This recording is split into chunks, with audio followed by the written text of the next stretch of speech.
ನಿಮ್ಮೂರೊಳಗೆ ಯಾರಾದರೂ ತಿರ್ಕೊಂಡ್ರ ಏನು ಮಾಡ್ತೀವಿ? ಅವ ಬಳಸಿದ್ದ ಚಪ್ಪಲಿ ಹೋಗಿ ಒಗೆದು ಬರ್ತೀವಿ. ಯಾಕ? ಅವ ಬಳಸ್ಯಾನದ. ಮತ್ತು ಊರು ಹೊರಗೆ ಏನಾರ ನದಿ ಪಿದಿ ದಂಡಿ ಕೆರೆ ಇದ್ದು ಅಂದ್ರೆ ಅವ ಇಷ್ಟು ದಿನ ಬಳಸಿದ ಹಾಸಿಗೆ ಏನು ಮಾಡ್ತೀವಿ? ಹೋಗಿ ಒಗೆದು ಬರ್ತೀವಿ. ಒಗೆದಿವಿಲ್ಲ ನಾವೆಲ್ಲ? ಹಾಸಿಗೆ ಒಗೆದು ಬರ್ತೀವಿ, ಚಪ್ಪಲಿ ಒಗೆದು ಬರ್ತೀವಿ.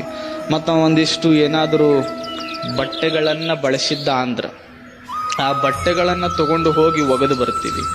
ಬಟ್ಟೆ ಹೋಗಿ ಒಗೆದು ಬಂದೀವಿ, ಹಾಸಿಗೆ ಹೋಗಿ ಒಗೆದು ಬಂದೀವಿ, ಚಪ್ಪಲಿ ಹೋಗಿ ಒಗೆದು ಬಂದೀವಿ. ಮತ್ತವ ಇಷ್ಟು ವರ್ಷ 5 ಎಕರೆ ಜಮೀನು ಬಳಸಿದ್ನಲ್ಲ, ಅದನ್ನು ಹೋಗಿ ಒಗೆದು ಬರಬೇಕಿಲ್ಲ? ಅಲ್ಲ ಸಣ್ಣ ಸ್ವಾಮಿ ಅಂತೀರಲ್ಲ ನೀವು, ಅದನ್ನು ಹೋಗಿ ಒಗೆದು ಬರ್ಬೇಕಿಲ್ಲ? ಅದನ್ನ ಯಾಕೆ ಒಗಿತೀರಿ? ಮುತ್ಯಾರ ನನ್ನ ಹೆಸರು ಮ್ಯಾಗ ಬೇಕದು. ಅದು ಹೋಯ್ತದು, ಸತ್ತು ಹೋಯ್ತದನ್ನ ಅದ ಮಣ್ಣಾಗಿಟ್ಟು ಮತ್ತೆ ಅದ್ರ ಮ್ಯಾಗ ನೆಗಲ ಹೊಡೆದಿವ್ರಿ ಸ್ವಾಮಿಗಳು. ಏನು ಹಚ್ಚಿರೋದು ಅಷ್ಟೇ.